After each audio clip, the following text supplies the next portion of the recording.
Hi, I want to share my setup with the Raspberry Pi community and anyone looking to base their product on a Raspberry Pi, which is exactly what I intended to do. So the YouTube thumbnail actually shows the three components. The hardware shown is a Raspberry Pi Zero W, which is my favorite Pi, but this combination will work well on any other Pi as well, except for the Pico, which is a different animal. So the second component is Node-RED, which is quick and easy code editing, and also a very nice web interface. And Zerotier, which is the backbone of the security and gives safe connection to the Pi from any device from anywhere in the world.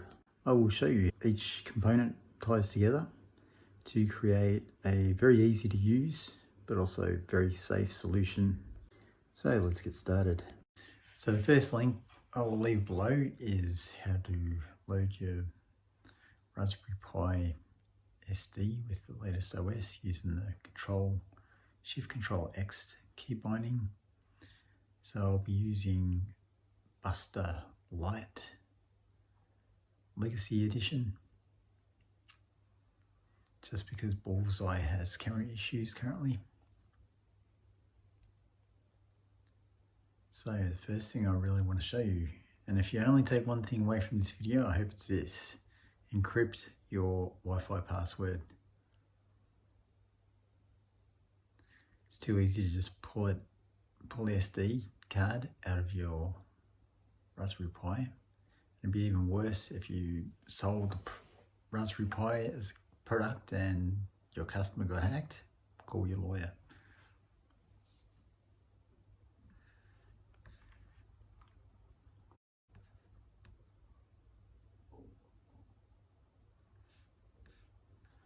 Okay, that command that I just ran is installing a whole heap of tools. There it is, all listed there. If you need more information, I recommend searching YouTube, because every single one of those has a lot of YouTube content. Okay, Raspberry config to enable camera, and also log in as Pi into the command prompt. You might be thinking, well, that's not very safe. Well, to start programs as a Pi user, you need to do it. So this is also what I do. I turn off anything that I don't need. So because I run it headless, if I do happen to need any of those, I don't disable them. You can't disable the Raspberry Pi Zero USB. Okay, go to this website. The link will be below. And paste this one in to the Raspberry Pi. Okay, it's going to install. And after this installs, I will copy the bit that auto start on boot.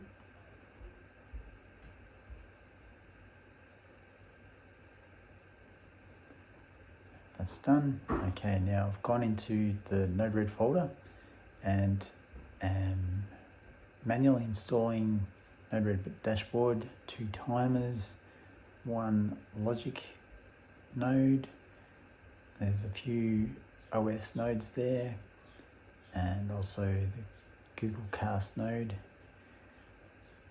These are the ones that I most often install, so it saves time to just install them all at once onto the default image.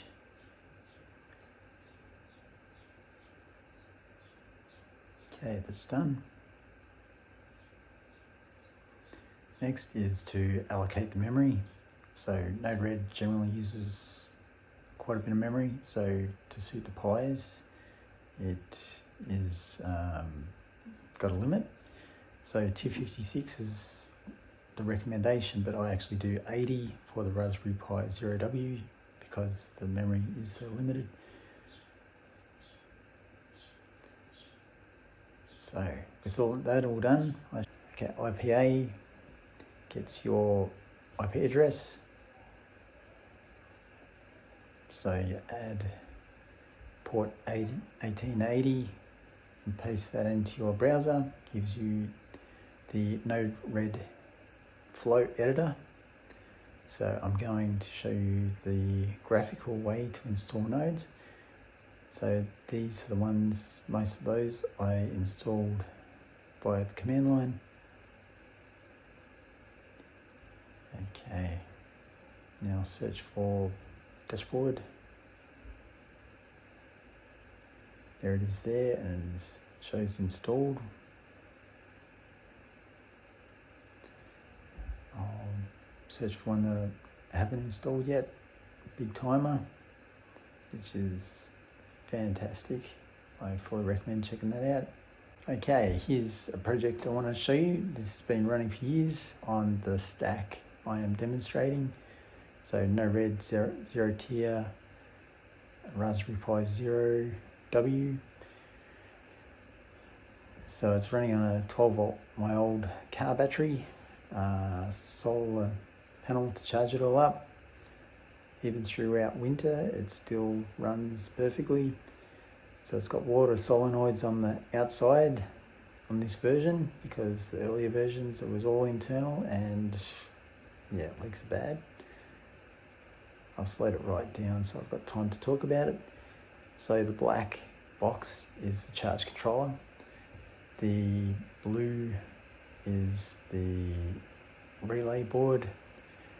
So you see the Raspberry Pi Zero there. Between the Raspberry Pi Zero GPIOs and the relay board is a logic leveler. So it converts 3 volt to 5 volt to run those relays to switch water on and off. Now here's my wife's phone. It's the, again I've slowed it down. It's the user interface. So it's got master controller, and each one of those switches has a timer. And that is the system screen to show what the Pi has been doing. And it's got all the data going into charts, so I can see what it's been doing over a number of days, just in case there's some issue. And I've got some buttons there to remotely reboot or shut down or whatever. So now this is on a laptop. So you'll see the configuration spacing is all completely different, because I've designed it for pretty much exclusively for phone use. But of course it still works on laptop. You can make it automatically change to suit whatever device you're using, but I didn't bother.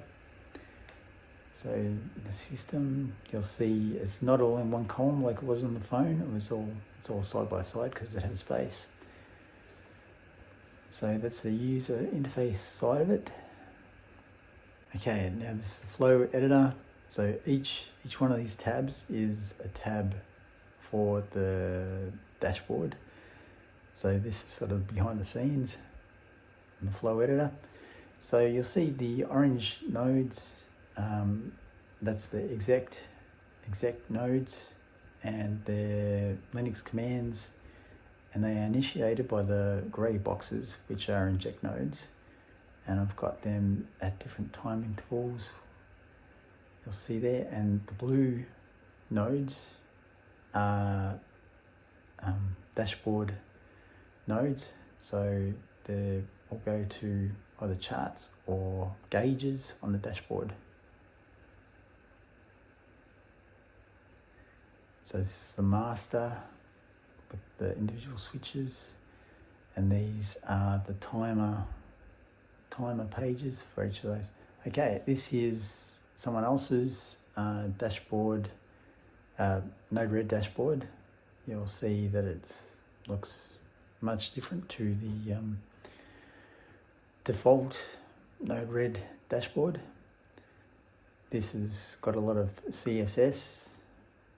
If you know HTML and CSS, you can get as fancy as you like. Okay, and this one is an example of someone using it to watch their 3D printer. It's got the Raspberry Pi camera stream running into the dashboard. I do this myself. Python script within a iframe, and I will leave a link to that particular Python script below. Now the Zerotier component, which is the security backbone of this setup. When I found Tom Lawrence's video, I was weighing up, is this shuttle failed to ban, NOC UFW versus IP tables as security for the Pi, and looking at remotely opening ports on client routers. But the time involved in setting all this up would have made selling Pis as a product unviable. But with Zerotier, all the security headaches were solved. I haven't gone into taking the Zerotier components and building a system myself. I've been testing the free tier for quite some time, and I'm quite happy with that. The paid tiers are reasonable, easy to make some money from a subscription service, which is what I intended to do with my business. It is safe, easy, and I believe the best method of connection for not only Raspberry Pi, but any Windows, Linux, Android, FreeBSD, NAS, or Apple device. For a short-term solution, I will mention Ngrok here, which offers a port tunneling service. So you can forward your web server port 8080 or Node-RED port 1880 to a public URL. I was considering it before Zerotier, but I didn't want users to always be entering a password to access the Pi. So if you do end up using it, just remember it goes to a public URL. So you'll need to use the auth flags found in the docs so you don't get hacked, which is what happened to several of the Node-RED guys not using the proper security. Again, it will be bots scanning for open ports, not a lone hacker in the basement. So at this point, the Pi is open to both Zerotier and local networks. Next step is to lock the Pi exclusively to the Zerotier network to eliminate any threats from the local network. Okay, I've got to install UFW, which is uncomplicated firewall. So the first rule is deny incoming. Second rule is allow outgoing. Third rule is allow from the Zerotier subnet. Fourth rule is allow port 9993, which Zerotier uses. So you can see it uses also v6.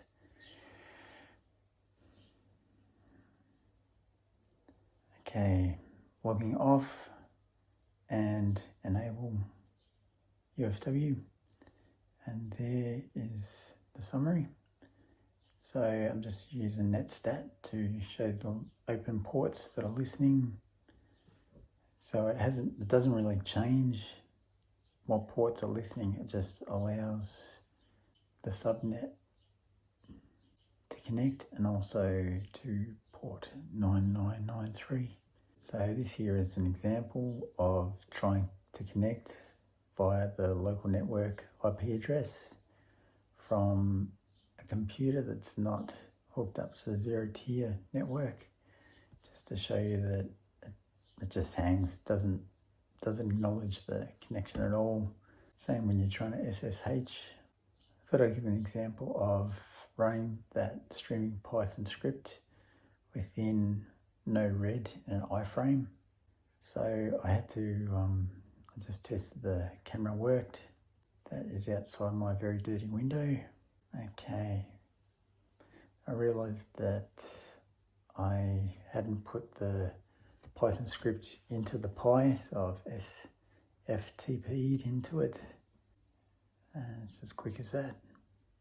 So back to the SSH terminal. And there it is. I've gone into my archives and found a very old, my original flows actually, that I'll need to add to it. So you can import the flow as easy as that, just selecting the backup, pasting it in, and there it is. So this is before I found Zerotier. There's an old local network IP address. So I was a bit rusty yesterday doing this,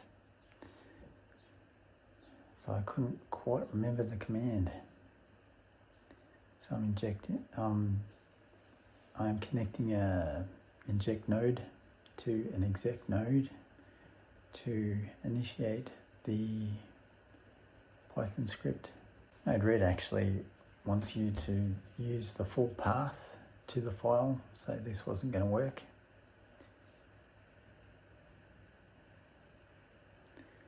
So inject after 0.1 second and then no repeats. That's just to initiate the Python script,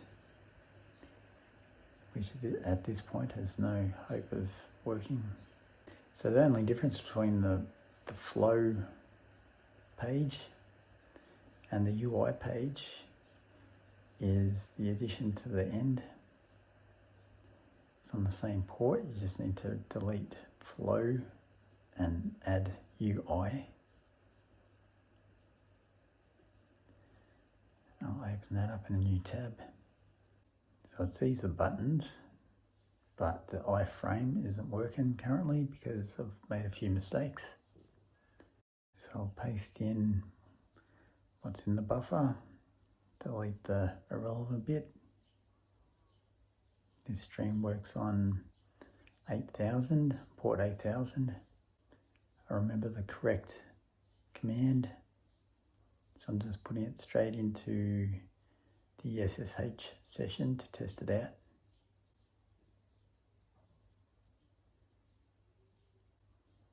Refresh the page. There it is, working. So I'll go back.